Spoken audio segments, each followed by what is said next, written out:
Bapa, kami mohon Engkau menaruh perkataan-Mu di mulut anak-Mu ini, hamba pelayan Tuhan Yesus Kristus, agar malam ini kami sungguh-sungguh hanya mendengar suara-Mu. Berbicaralah ya Bapa, kami sambut firman-Mu Bapa, dalam nama Tuhan Yesus Kristus. Haleluya. Amin. Amin. Silahkan duduk Bapak Ibu Saudara sekalian.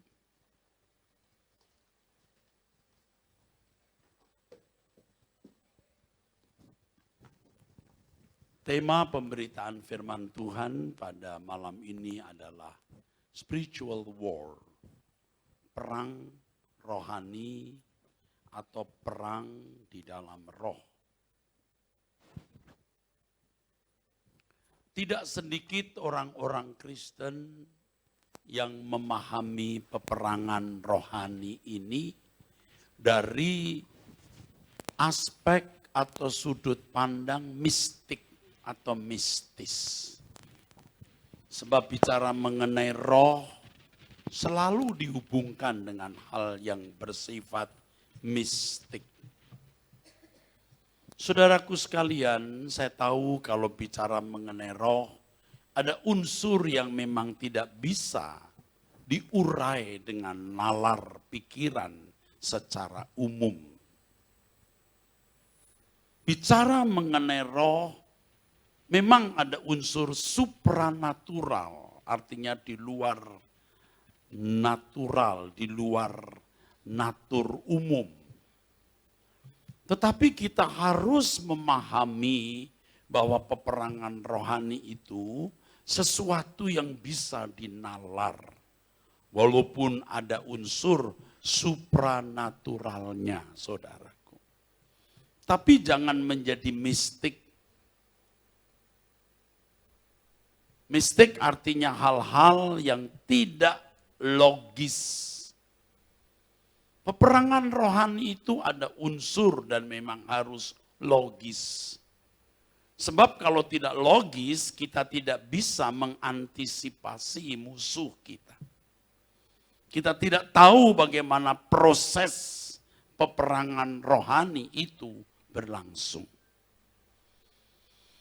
Seperti yang dikatakan dalam Efesus pasal 6 ayat 12 bahwa perjuangan kita itu melawan pemerintah-pemerintah, melawan penguasa-penguasa, melawan penghulu-penghulu dunia yang gelap ini, melawan roh-roh jahat di udara. Ini supranatural, saudara. Tapi bukan berarti lalu mistik sampai tidak bisa kita nalar sama sekali. Memang ada ruangan yang kita tidak bisa pahami bicara mengenai alam roh. Tetapi bukan berarti kita tidak memahami sama sekali dan tidak bisa mengurainya. Sebab kalau kita tidak bisa mengurainya, kita akan tersesat, saudara. Seperti yang dilakukan oleh beberapa orang, ya saudara. Saya tidak tahu apakah itu petunjuk perintah Tuhan langsung kepada mereka atau tidak. Tetapi saya tidak mengikuti jalan itu. Misalnya pergi ke tempat-tempat keramat. Mengusir roh-roh jahat di tempat-tempat keramat, di tempat-tempat angker. Bahkan pernah pergi ke dataran Sina, katanya mau membunuh naga. Wah, ini naga bonar atau naga apa ini? Pernah juga saudara sebelum ada satu kegiatan haul Bung Karno. Ini sudah lewat, jadi saya berani bicara. Waktu itu lama. Orang pergi ke Blitar untuk membersihkan roh-roh di udara. Coba saudara, maksudnya apa itu? Nah saudara, yang juga lucu adalah ketika di Israel, saudara. Ini Israel benar ya, saudara. Biasa kan wisata ke Israel. Ada satu kelompok dari tour travel yang minta guide atau penyelenggara tour menyediakan pedang. Ya tentu bingung apa ini maksudnya. Nggak bisa bawa pedang dari Jakarta ya. Bisa ditangkap nanti di pabean waktu imigrasi. Akhirnya saudara, penyelenggara tur ini menyewa pedang di salah satu restoran atau apa yang pedang itu dipajang atau kalau tidak salah ingat ya disewa. Jadi pedang itu disewa. Saudara tahu apa yang dilakukan? Untuk membunuh ular. Ularnya dibuat dari semacam kardus, dibuat. Lalu kalau tidak salah di Taman Getsemane, mereka membuat ritual seremonial membunuh ular. Ditusuk-tusuk begitu kira-kira, saudara. Ini bukan dongeng. Ini bukan saya karang. Nah ini mistik namanya, saudara. Kita tidak mengikuti cara-cara seperti itu, saudaraku. Ya, sekali lagi bicara soal roh-roh jahat di udara, pasti ada bagian yang tidak bisa kita mengerti karena alam roh ini bisa tidak terbatas, saudara. Ya, alam roh ini tidak bisa kita pahami sepenuhnya. Tetapi bukan sama sekali tidak kita pahami. Kalau bicara mengenai peperangan rohani, kita harus tahu bagaimana mekanisme peperangan itu terjadi dan berlangsung. Yang pertama, Bapak Ibu, saudara-saudaraku, jelas musuh kita itu kuasa kegelapan. The power of the darkness. Itu yang disebut setan. Kalau Bapak Ibu belajar bahasa Ibrani ada 3 huruf. Sin, tet, nun. Setan. Jika Tuhan Yesus berhadapan dengan oknum ini, dia menyebut kata ini, setan. Enyahlah setan, itu saudara. Ya. Tetapi kalau Perjanjian Baru menulis oknum ini, lebih sering digunakan kata diabolos. Kalau orang Batak diabolis ya. Hah? Oh sibolis. Diabolos, bukan dia membolos ya. Dia bolos. Jadi kalau ada mahasiswa suka bolos, dia bolos. Ya. Karena lagi diputus pacar bisa. Tapi nggak boleh pacaran kan kalau masa kuliah. Nembak-nembak gitulah ya. Yang ditembak nolak terus lemes. Ibarat pohon tidak disirami 3 minggu. Jadi langsung. Terus nggak mau bangun ya. Ditanya ke pimpinan asrama, kenapa kamu pusing? Minum obat belum? Sudah Bu, pusing. Ini wanita ya, pusing Bu. Terus gimana gejala lain? Mual-mual. Mual-mual, pusing. Aduh, dalam hatinya lebih pusing mikirin dia. Lalu tidak kuliah. Ya udah kata ibu asrama, nggak usah kuliah ya, istirahat dulu. Haleluya Bu. Jadi kamu nggak usah sekolah ya, nanti ibu yang akan lapor ke kaprodinya. Puji nama ibu. Itu dia bolos, dia membolos. Jadi kalau bertemu dengan oknum ini Yesus berkata setan. Tapi kalau disebutkan bukan dalam dialog, biasanya ditulis diabolos. Tetapi di Perjanjian Baru kita sering menemukan terbalik-balik, saudara. Mestinya diterjemahkan setan, tapi diterjemahkan iblis. Nah ini dia. Ya enggak apa-apa sih, Tapi Tuhan Yesus lebih mengutip kata itu dari perjanjian lama. Nah, di Alkitab kita juga sering menemukan terjemahan-terjemahan yang kurang pas. Misalnya, bukankah kami sudah mengusir setan-setan demi namamu? Itu enggak ada kata setan di situ. Mestinya daimonia, yaitu roh-roh jahat. Nah, ini mesti diajarkan, saudaraku. Kamu percaya Allah itu esa? Iblis pun percaya dan gemetar. Itu enggak kata iblis loh. Itu daimonia, roh-roh jahat. Roh-roh jahat itu gemetar kalau berhadapan dengan Tuhan. Ingat di Gadara, orang yang kerasukan setan di rantai-rantainya bisa putus. Ini bukan main-main, pasti rantai yang sudah dipikirkan oleh orang-orang tidak akan bisa putus. Tapi roh-roh jahat itu bisa memutuskan rantai. Rantai bisa diputus, saudara. Tapi waktu bertemu dengan Tuhan Yesus, gemetar dia. Gemetar. Lalu dia mesti keluar.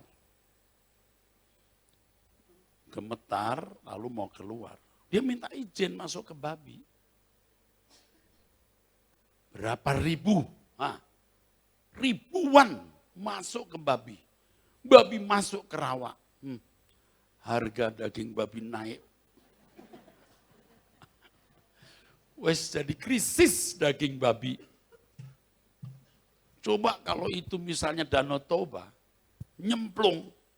Rame-rame orang Danau Toba megang, ngambilin babi. Babi gratis.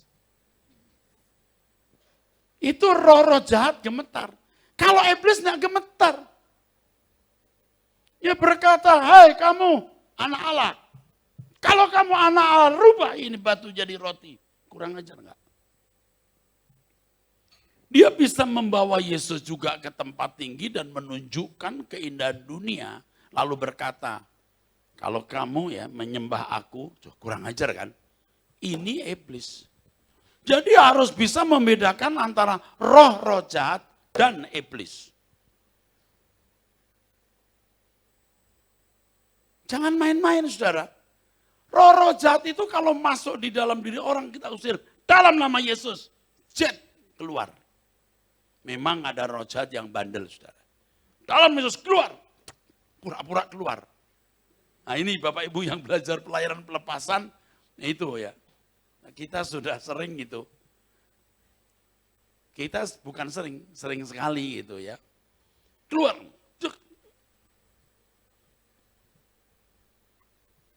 Siapa ini? Oh namanya Eli. Eli. Buka matanya. Bukan ini, pasti bukan ini. Bohong ini. Dia begini. Gitu loh. Kurang ajar loh. Ada yang sulit begitu, saudara. Kita usir, dia malah, bahasa roh dia. Loh. Saya bilang, diam kamu. Ini kacau, bahasa roh yang palsu ini. Diam. Kurang ajar dia. Ngeledek. Tapi akhirnya keluar. Ada satu orang Batak. Badannya besar, saudara. Dia itu ke doa pagi tiba-tiba pelepasan. Muntah-muntah, waktu ke doa pagi. Ya. Biasanya Pak Kolonel Skiong lihat lewat kamera, ya, lewat CCTV. Yang badannya besar tuh Pak. Udah, tapi enggak tuntas dibawa saudaranya ke gereja. Kita kan seringkali berkata di ABAM, kalau pelepasan bawalah. Di acara Anda bertanya Alkitab, Anda bertanya Alkitab menjawab, bawalah. Setan mana nih yang ganggu nih? Roh-roh jahat ini. Ini bukan setan, roh-roh jahat ya. Roh-roh jahatnya marah. Orang bukan salah gua, itu kabel. Biarin aja. Nah, kurang ajar itu. Badannya besar, saudara. Waktu saya mulai doakan, wah bereaksi. Dia berkata, ini dari Tapanuli. Aku ini dari Pasumuran, apa? Parsuburan.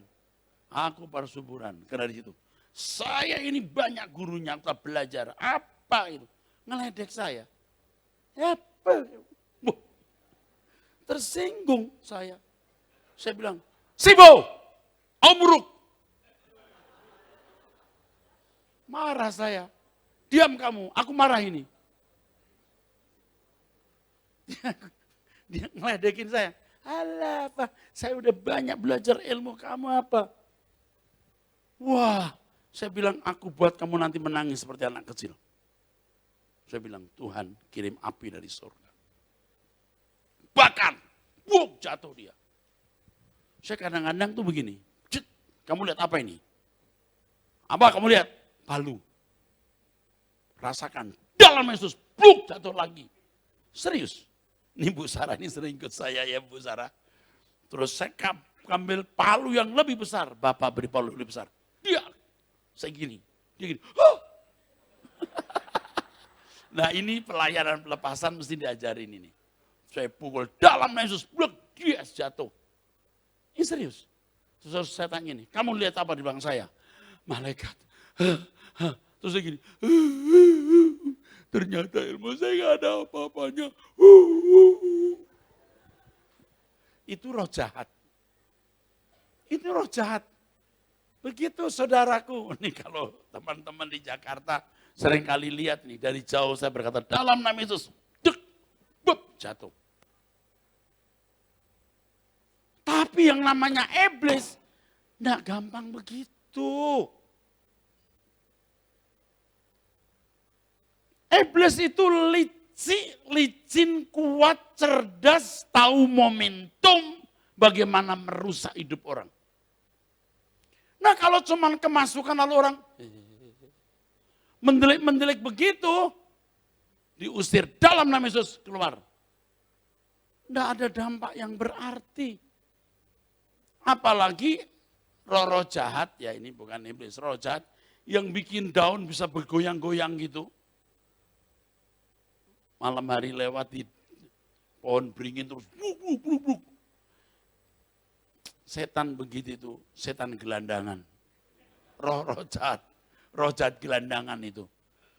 Masuk ke rumah lalu bikin apa, wah hitam-hitam gitu. Keluarga lihat, loh kok ada hitam-hitam di ujung. Wah, lalu ngundang Pak Yustan. Ini misalnya gitu, Pak Yustan datang lagi ke tempat kami. Pak Yustan datang dengan rombongannya menyembah, lalu bikin persekutuan doa di rumah itu. Waduh ini setan yang menampakkan diri, diomeli komandannya. Gara-gara kamu tahu nggak ada persekutuan doa di keluarga Silalahi. Kamu goblok kamu, Ya bos saya mau nakut-nakuti keluarga itu bos. Ya kamu takut-takuti, gara-gara kamu takut-takuti. Keluarga itu telepon pendeta Yustan, lalu bawa rombongannya sekarang nyanyi. Kamu tahu nggak? Bukan hanya setan di rumah itu, setan di lingkungan itu semua kabur. Wah kamu bodoh bener. Itu kalau roh jahat itu begitu saudara. Ini bukan mengecilkan ya. Kalau anak-anak ya mahasiswa STTE yang dari daerah dibawain macam-macam itu. Ya, Pak Agustinus ya. Itu kalau datang di Jakarta kita baru menyanyi haleluya, geblek, jubluak, buang. Begitu, serius ini. Belum sampai diusir baru haleluya, buang. Tapi ada yang sampai 1 jam juga. Ada yang lebih. Waduh saudara. Tapi itu bisa.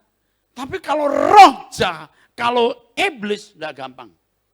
Ingat di Injil Matius pasal 16 ketika Yesus mau ke Yerusalem dihalangi oleh Petrus.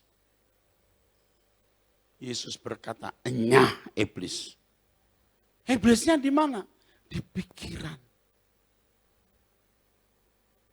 Di pikiran.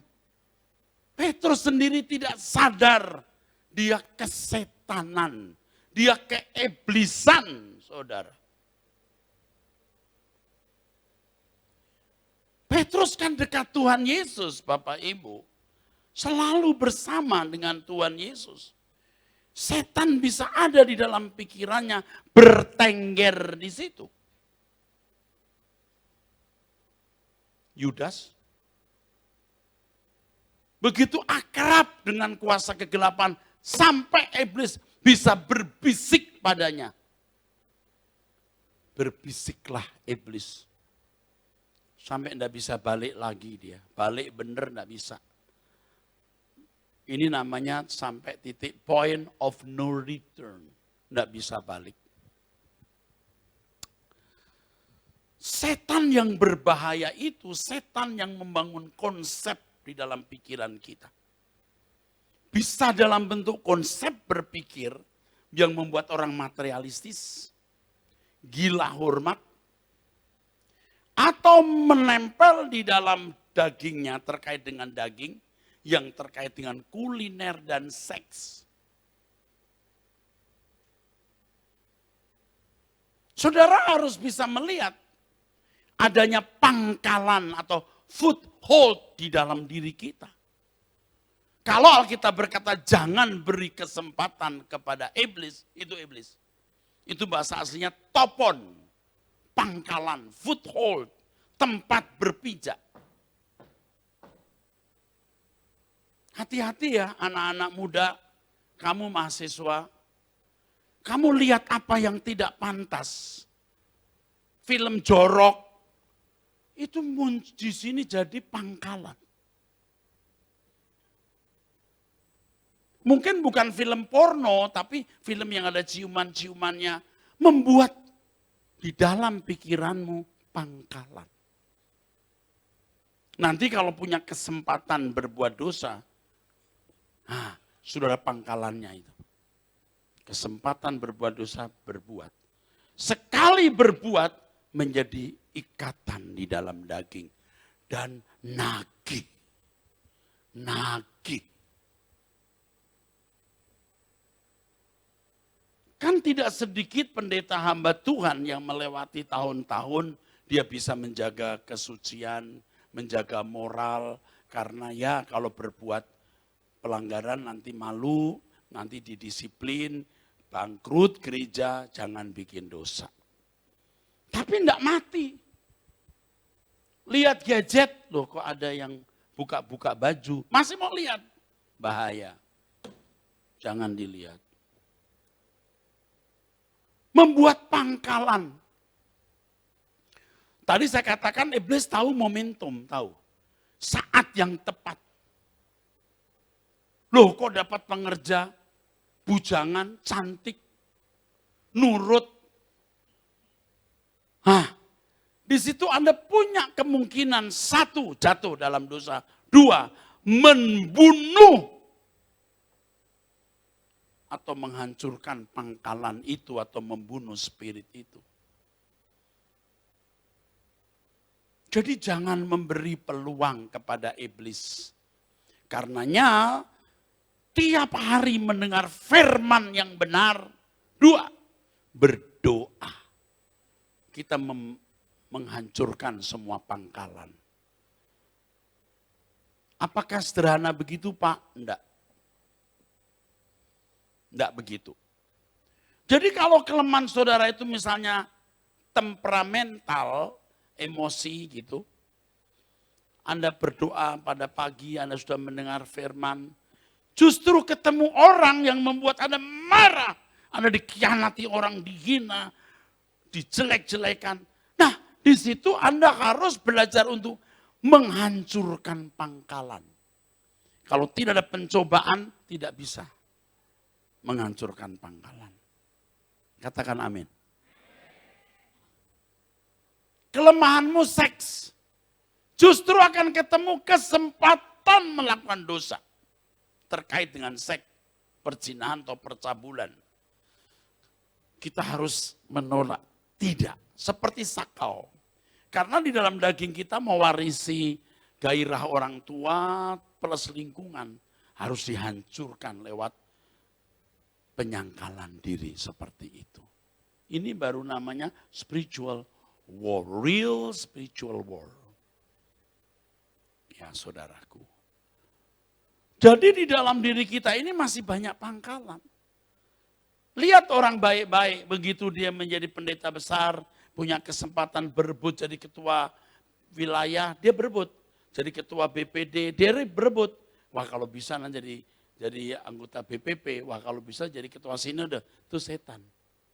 Ularnya belum mati total.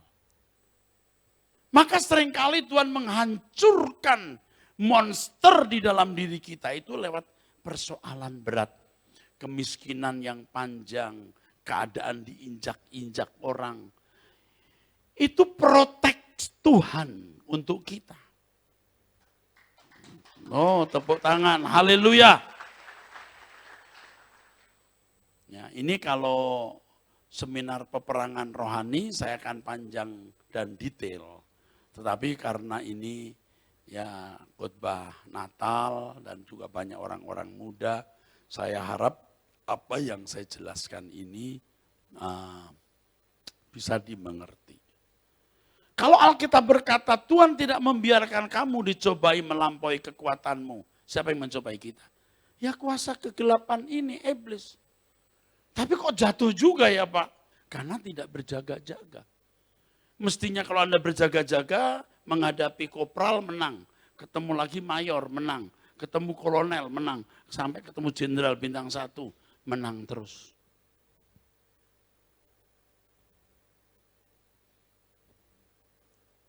Makanya harus berjaga-jaga.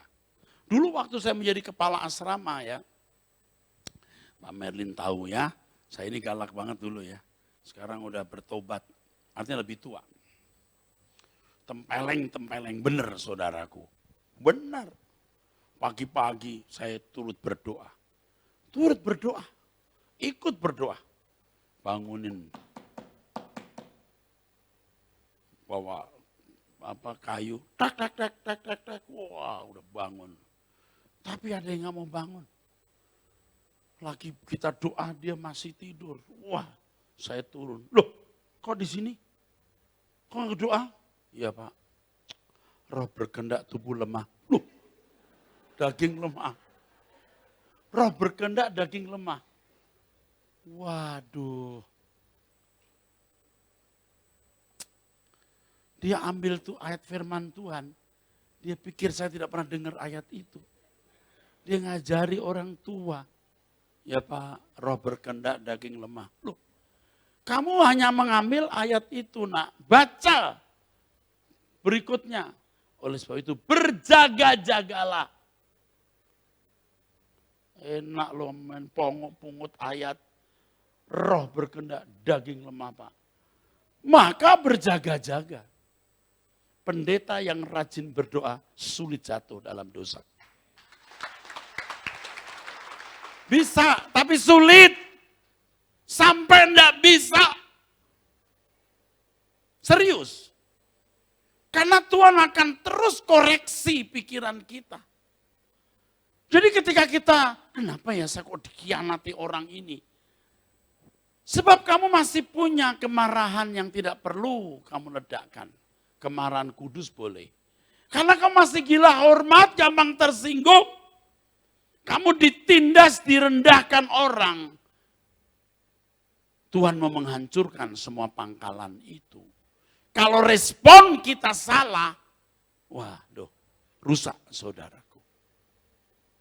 Respon kita salah, akhirnya itu kita nikmati. Dosa itu bisa dinikmati. Tersinggung aku. Marah aku. Itu bisa dinikmati. Dan tidak pernah sembuh. Sampai pada hari tua, point of no return, titik tidak balik. Bapak Ibu, menurut saya ya, saudara tanya Tuhan ya, ada pendeta-pendeta yang saya kira enggak bisa balik lagi. Sudah tua, kenapa yang ngomongnya duit melulu? Ini sudah mau ke LB3 loh mestinya. Kalau ngomong mesti duit. Materialistisnya enggak mati. Kalau istilah saya kampungannya enggak mati. Kita orang kampung jangan kampungan. Udah tua-tua genit. Sudah tua-tua masih senang dihormati. Wah saudara, kesucian itu yang menjadi pilar pertama GSKI kita, kesucian. Kesucian itu bukan hanya tidak berbuat dosa atau tidak melakukan pelanggaran. Tetapi kesucian itu bicara soal potensi untuk berpikir sesuai dengan pikiran perasaan Allah. Itu kesucian. Jadi bukan hanya defensif, tapi ofensif.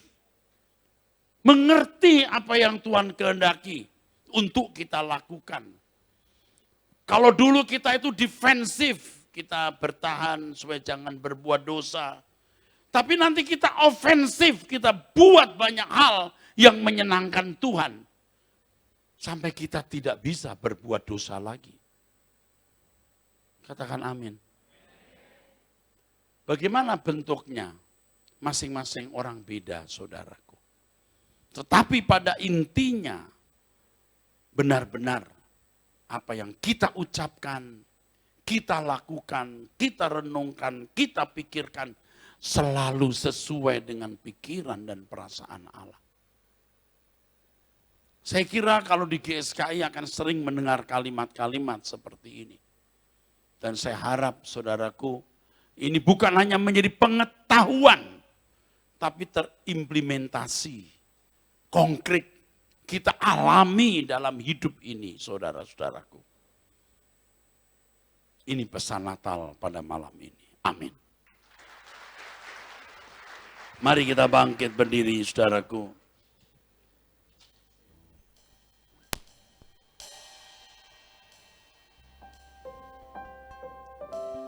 Pegang tanganku,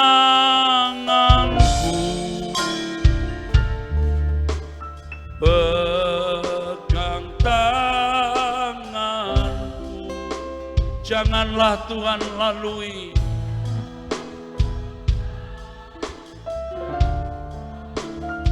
Berilah berkat-Mu, pegang tanganku, pegang tanganku, sampai akhir kita hidup berkemenangan ketika kita bisa menundukkan kedagingan, menghabisi, menghancurkan semua pangkalan dosa, pangkalan iblis. Pegang tanganku Tuhan,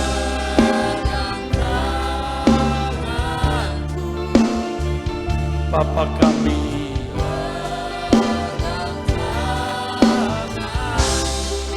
jangan Tuhan lalui. Berilah berkat-Mu Tuhan. Biar musik lembut saja. Jangan ada seorang pun kita yang jatuh.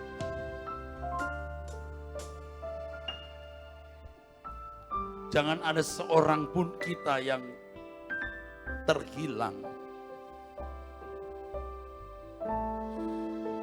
Ketika saudara didera dengan banyak kesulitan, dipermalukan keadaan, jangan memandang itu sebagai kecelakaan. Sebab Tuhan akan membawa saudara ke medan-medan perang yang lebih berat. Anda dipersiapkan untuk menjadi pemenang. Tidak mudah. Jangan pikir iblis seperti kecoa yang diinjak lalu kita merasa menang. Dia cerdik, dia tahu momentum, dia masuk di dalam pikiran kita. Kebenaran yang memerdekakan.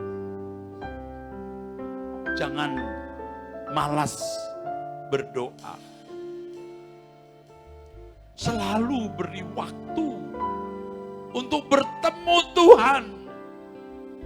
Setiap hari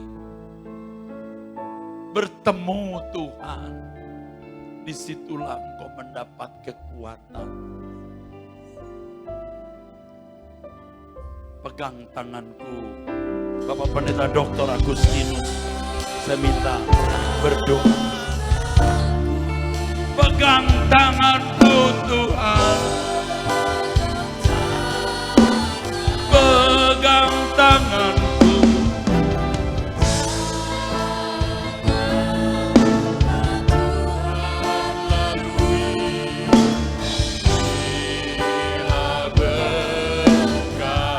pegang tanganku Tuhan, pegang tanganku, pegang tanganku,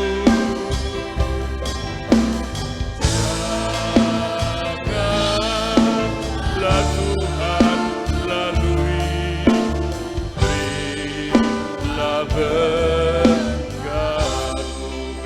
berkat-Mu, janganlah Tuhan lalui, berilah berkat-Mu.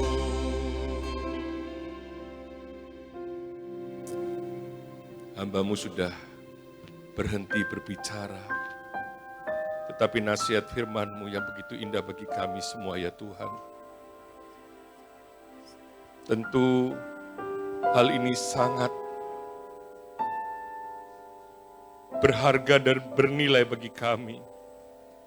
Kami diingatkan ya Tuhan, lawan kami, musuh kami, bukan darah dan daging, tetapi kuasa gelap.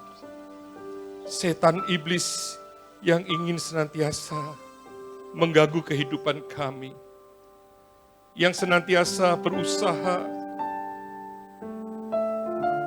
untuk kami tidak setia kepada Tuhan, untuk kami tidak hidup seperti yang Allah Bapa kehendaki. Tuhan ampuni kami kalau kami seringkali memberikan tempat bagi kuasa gelap bagi kami. Setan iblis yang ada dalam diri kami, memberikan pangkalan bagi mereka, ampuni kami Tuhan. Kami tahu Bapa ini perjuangan yang tidak ringan. Tetapi Roh Kudus akan memampukan kami, akan menolong kami. Khususnya untuk hamba-hamba-Mu yang pada malam hari ini hadir ya Tuhan. Pelayan-pelayan-Mu dimanapun Engkau tempatkan mereka. Sertai mereka Tuhan. Pimpin terus mereka Bapa. Untuk melawan kuasa si jahat, si setan, si iblis. Yang ingin senantiasa mengganggu anak-anak-Mu ini Tuhan. Perlengkapi mereka Tuhan dengan kuasa-Mu. Perlengkapi mereka dengan kuasa Roh Kudus. Perlengkapi mereka Tuhan untuk melawan kuasa kegelapan ini. Demikian juga dengan anak-anak kami yang belajar di Sekolah Tinggi Teologi Ekumene Medan. Juga Engkau sertai Tuhan supaya anak-anak kami ini bisa menyelesaikan studi dengan baik. Dan mereka dipersiapkan untuk menjadi perwira-perwira tinggi kerajaan Allah. Supaya mereka nanti Tuhan apabila diutus dimanapun mereka berada, tetap di dalam kebenaran-Mu. Dan Engkau tetap memimpin mereka bisa melawan kuasa gelap si setan, si iblis yang begitu jahat ingin menguasai kehidupan anak-anak-Mu Tuhan. Terima kasih untuk tema Natal Spiritual War yang begitu indah bagi kami Tuhan, mengingatkan kami semua. Terima kasih Bapa, Engkau memberkati hamba-Mu, Gembala Sinode kami, Bapak Asosiat Profesor Dr. Erastus Sabdono. Engkau sertai terus hamba-Mu Tuhan, pergumulan yang begitu berat, beban yang harus ditanggungnya Tuhan. Kami secara manusia melihat sesuatu yang sungguh tidak mudah, sesuatu yang mustahil sepertinya Tuhan. Tetapi kami percaya bagi Tuhan tidak ada yang mustahil. Bagi Allah tidak ada yang mustahil. Ini pekerjaan Tuhan. Ini pekerjaan untuk kemuliaan nama Allah Bapa di surga. Kami percaya Bapa Engkau menyertai hamba-Mu ini senantiasa memberikan perlindungan, menjaga Tuhan. berikan terus kesehatan yang prima kepada hamba-Mu, untuk lebih lagi bisa mempersembahkan hidup bagi kemuliaan nama Tuhan. Hikmat akal budi memenuhi hamba-Mu, supaya kebenaran-kebenaran terus akan diberitakan melalui hamba-Mu Tuhan. Supaya kerajaan-Mu dipermuliakan, kerajaan-Mu, kehadiran-Mu di muka bumi ini semakin nyata dan real dalam hidup kami ya Tuhan. Terima kasih Bapa. Terima kasih, kami serahkan juga pimpinan sekolah tinggi teologi Ekumene Medan ke dalam tangan-Mu. Pak Alen Pangaribuan bersama dengan tim Waket 1, Waket 2, Waket 3, dan seluruh kaprodi dan juga dosen-dosen, semuanya tanpa terkecuali, tenaga kependidikan juga Tuhan. Biarlah mereka boleh bekerja sama, bersatu, mereka terus berjuang Tuhan untuk memajukan sekolah ini. Karena kami tahu sekolah ini milik-Mu ya Bapa. Kalau Engkau sudah mengizinkan sekolah ini boleh berjalan, maka Engkau akan menyempurnakan semuanya. Dan sekolah ini menjadi sekolah yang benar-benar menjadi terang bagi kota Medan. Dan banyak anak-anak yang boleh belajar melalui sekolah tinggi teologi Ekumene Medan ini Tuhan. Terima kasih Bapa, terima kasih Tuhan. Inilah doa-doa kami. Kami persembahkan semua di dalam tangan-Mu. Hanya di dalam nama Tuhan Yesus Kristus, kami sudah berdoa dan mengucap syukur. Yang percaya mari kita katakan bersama, amin.